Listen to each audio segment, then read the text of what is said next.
little bit more than 5 minutes, but hopefully definitely less than 10. Story, and the story is the story of when the androids came to town. A story of gloom, horror, and despair. Or maybe not. But let me introduce, first of all, our main character here, generative AI.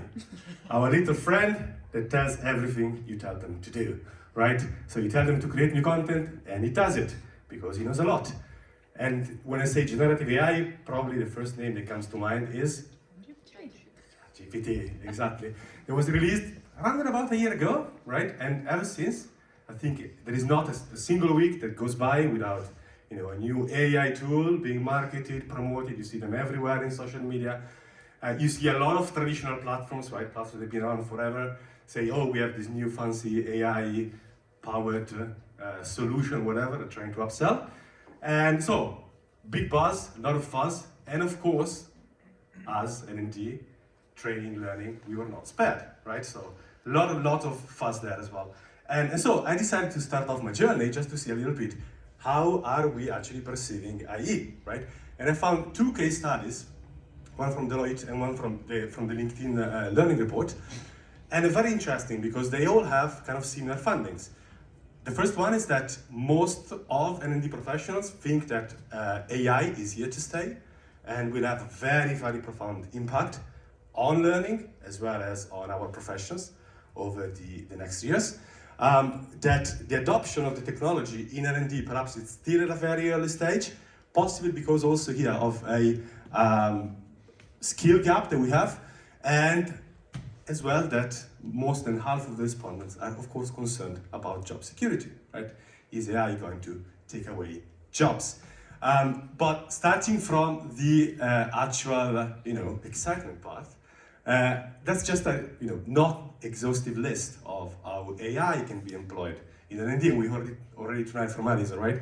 A very concrete case. And when I look at that list, I already find at least a couple of stuff like personalized learning, for example, or data analysis that have always been my dream, right? And for whatever reason, for example, for data analysis, just because I'm not very good with numbers.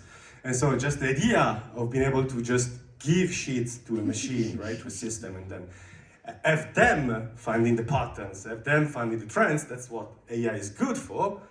It's just a dream, it's fantastic. So I think kind of the excitement is very, very much, right. But that was not the only part, right? Because there was that number there at the very bottom. And if you look around on social media, I think the main narrative you find at the moment is this one, don't panic.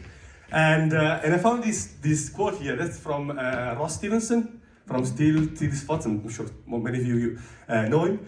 But he has a point, he says, right, narrow AI, by the way, that's generative AI, right? It's the kind of AI that only can do one task. That is right now is here to, not to steal jobs, but to take away tasks. And I think it's kind of rooted in the idea that there are still many tasks that depend a lot on contextual understanding, as well as on empathy understanding, which is, 2 things that AI is not very good at.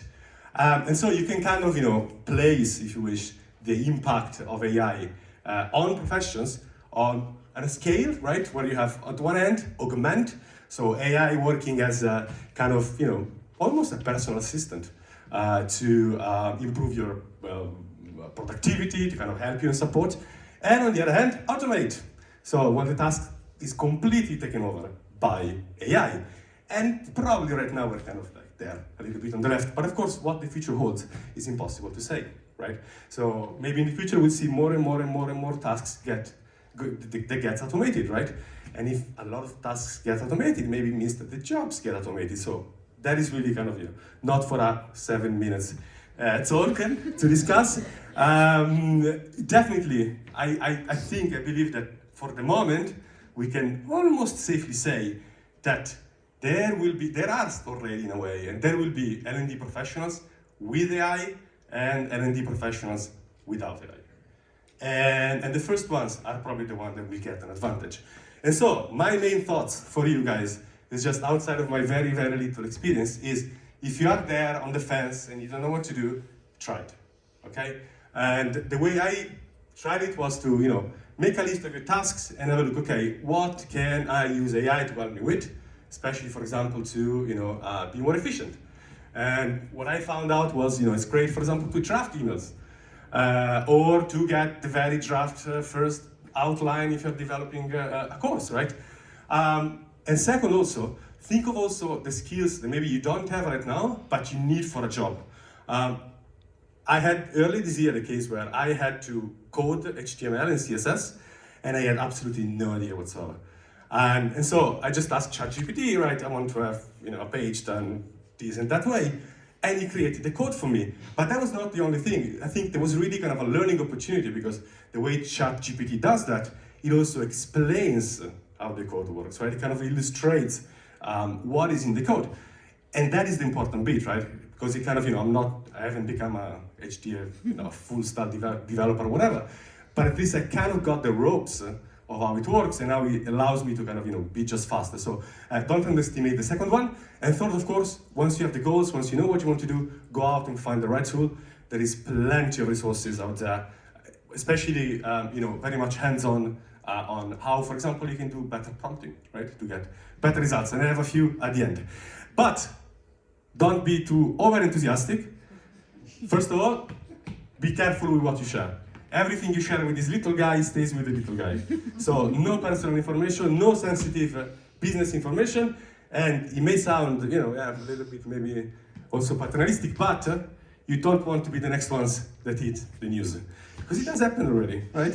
There are people that were just a little bit too carefree. And the second thing, if you're just starting out your journey, be very much aware of AI hallucination. What is that? It's when AI makes up stuff because it doesn't know what to say or it doesn't know what to do. And you have a very good example here in front of your eyes because I actually used a little bit of AI to prepare the presentation, right? I used it for the visuals and I used Bard, which is the ChatGPT from Google, to actually do a draft of the outline. And what Bard suggested, part of the outline, was actually something absolutely made up. And I kept it in the presentation. And now, Joanna and Davina, you already know it, so shut up. What is it that was completely made up in the presentation? What do you think? Some data. Some data? Yes! This one is absolutely crap! It doesn't exist, as fake as it can be. So, there is no mention in the LinkedIn workplace of this year about AI, no number whatsoever is there. And Bard actually made up a report completely, it does not exist. And when I asked for the source, what he did was to actually come up with a completely invented report, give me a link to one that actually does exist, but where AI is just not mentioned at all. So that was to say, if you're just at the beginning, be very, very aware of this. Don't take anything at face value, right, or of the output. And yeah, of course, there are many other biases, like the bias of AI, transparency. But I think I'm almost at 10 minutes, so there you go. Thank you very much.